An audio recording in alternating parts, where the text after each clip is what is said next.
El tercer módulo y el final de este curso es la estructuración de un portafolio de innovación.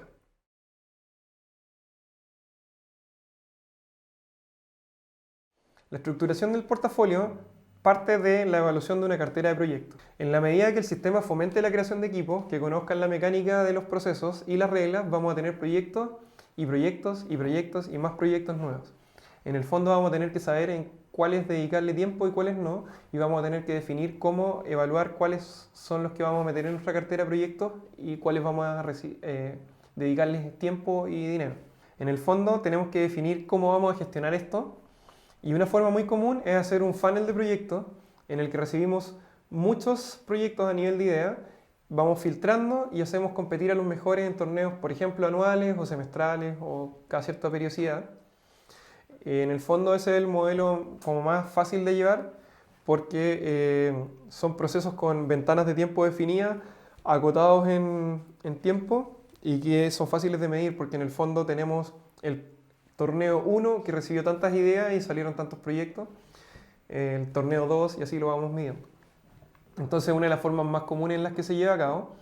pero otra forma es la que utilizo yo y que me gusta más, pero que requiere un cambio cultural y que es poner incentivos como espacios protegidos, tiempo protegido para dedicarse y que se filtren solos, básicamente porque ya está el espacio, está el tiempo, entonces mi equipo va a ver si le dedica tiempo o no, por lo tanto se van a filtrar solos. Los que no tienen tanto interés del equipo que lo está llevando a cabo van a desaparecer y los que sí están realmente interesados van a seguir a pesar de que se les acabe el tiempo. Entonces un ejemplo es el 20% del tiempo de Google. En el fondo también he visto en la práctica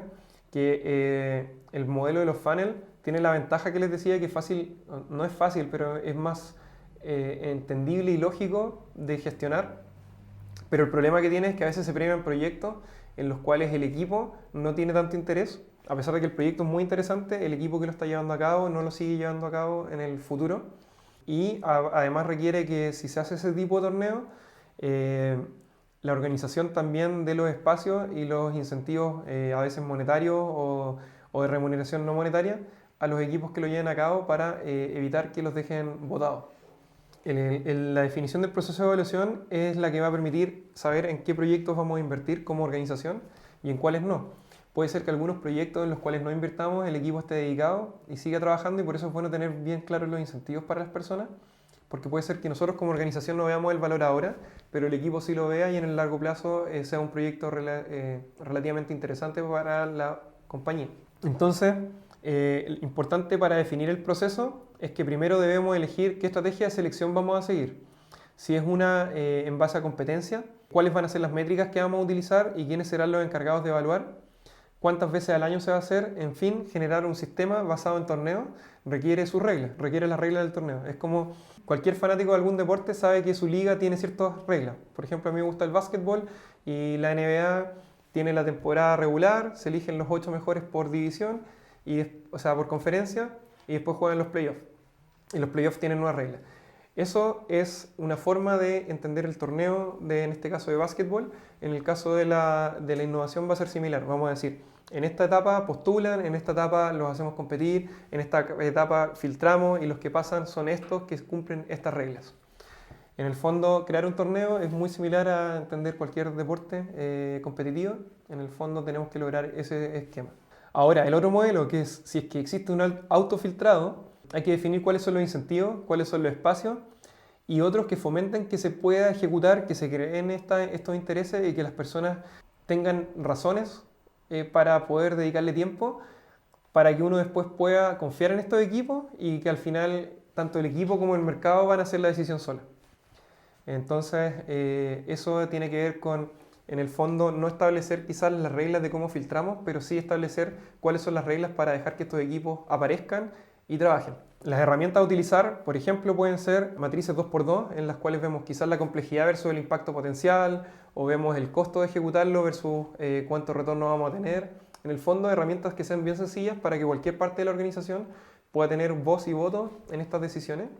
y de acuerdo a las reglas que establezcamos, si son reglas de torneo o son reglas de autofiltrado. También pueden ser algunas herramientas como ofrecer todos los proyectos a toda la organización y que sea por votación popular, o incluso las podemos sacar al mercado y ver cuáles reciben dinero, como mediante crowdfunding o crowdvoting o crowdsourcing. En el caso de crowdsourcing tiramos la idea y vemos cuáles personas quieren trabajar y dedicar su tiempo voluntariamente. Y la otra opción es laissez-faire, que es dejar hacer, y tenemos todos los incentivos puestos, entonces dejamos que el sistema filtre solo. En el caso de los seguimientos de proyectos, aquí también tiene que ver con la estrategia que estemos siguiendo, si estamos dejando que sigan solos o no, pero una vez que definimos qué proyectos vamos a dedicarle recursos, por ejemplo, si estamos en esa estrategia en que dejamos que ocurran solos, vamos a llegar a un punto en que vamos a ver que este proyecto A es más interesante que el proyecto B. Entonces ahí vamos a tener que saber por qué el A es más interesante que el B y cuánto le vamos a dedicar de tiempo o recursos. En el otro caso es más obvio porque sabemos que elegimos ciertos proyectos, entonces los tenemos que seguir para apoyarlos en cuanto sea necesario. Una vez que definimos qué proyectos dedicar los recursos escasos, recordemos, siempre estamos en un contexto de recursos escasos, independiente que sea tu compañía muy grande o que puedas levantar muchos recursos relativamente fácil, son escasos. Entonces debemos seguirles la pista y apoyarlos cuando lo necesiten y cortarlos cuando sea necesario, cuando nos demos cuenta que no está resolviendo el problema que queríamos resolver o no tiene mucha cabida en el mercado, hay que cortarlo. Entonces aquí volvemos a los conceptos de Lean Startup. El sistema debe tener definidos ciclos que sean cortos de construcción, medición y aprendizaje, y estos deben ser definidos a nivel del proyecto. O sea, si yo tengo una cartera de 10 proyectos seleccionados, quizás ninguno de ellos va a tener los mismos tiempos, o quizás todos van a tener tiempos estándar. Entonces tenemos que definirlo, pero recomiendo siempre que hay una flexibilidad respecto a cada proyecto, porque cada uno de ellos puede contar con distintos requerimientos. La lógica al final es la misma, mide no solo el progreso como proyecto, no solamente si cumplieron lo que habían dicho que iban a hacer, sino que también el problem fit, que es básicamente si el producto que están desarrollando, el servicio o lo que sea, resuelve el problema, el product market fit, que es si realmente el producto está resolviendo un problema que el mercado valora, y define las métricas del éxito primero y luego mídelas. Si el proyecto no cumple, debe ser eliminado, y si es que va bien encaminado, quizás es bueno invertir más recursos. Define también las plataformas para hacer seguimiento. Existen algunas como Trello o Asana que permiten llevar varios proyectos en conjunto de manera sencilla, pero si es que no quiere usar plataformas, al menos establece métodos de comunicación y un checklist de tareas por cumplir de cada uno, con los entregables esperados. Y estos tienen que estar relacionados con lo que estábamos midiendo, que es el Product Problem Fit, el Product Market Fit y también el progreso del proyecto en sí. En resumen, para finalizar el curso hay que definir bajo qué lógica vamos a seleccionar los proyectos, cómo los vamos a evaluar y cómo se les hace seguimiento. En el fondo vamos a volver a aplicar toda la lógica básica de Lean Startup, que es básicamente construye, mide, aprende.